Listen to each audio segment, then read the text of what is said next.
বন্ধুরা কেমন আছো সবাই? আশা করি সবাই অনেক অনেক ভালো আছো। আজকে চলো আমরা রৌদ্রে লিখে জয় এই কবিতাটির মূল ভাব এই ভিডিওতে জেনে নেই। 1971 সালে মুক্তিযুদ্ধে বাঙালি জাতি জয়লাভ করে গণপ্রজাতন্ত্রী বাংলাদেশ নামে একটি রাষ্ট্র প্রতিষ্ঠা করে।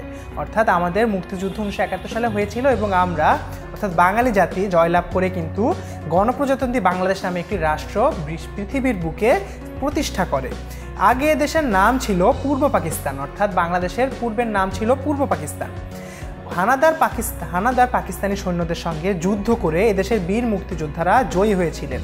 অর্থাৎ এদেশের বীর মুক্তিযোদ্ধারা কিন্তু পাকিস্তানি হানাদার বাহিনীর সাথে যুদ্ধ করে নিজেদের দেশের স্বাধীনতা ছিনিয়ে এনেছেন। এই কবিতায় পাকিস্তানিদের অত্যাচারের কথা বলা হয়েছে, অর্থাৎ পাকিস্তানিরা কি নির্মমভাবে দেশের মানুষকে অত্যাচার করেছিল তার কথা কিন্তু এই কবিতায় কবি তুলে ধরেছেন।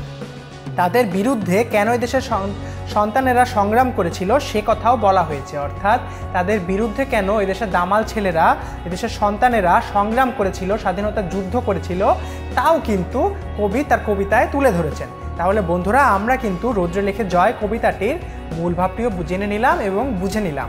কোনো প্রশ্ন থাকলে বন্ধুরা আমাদেরকে অবশ্যই কমেন্ট সেকশনে জানিয়ে দেবে। ধন্যবাদ বন্ধুরা।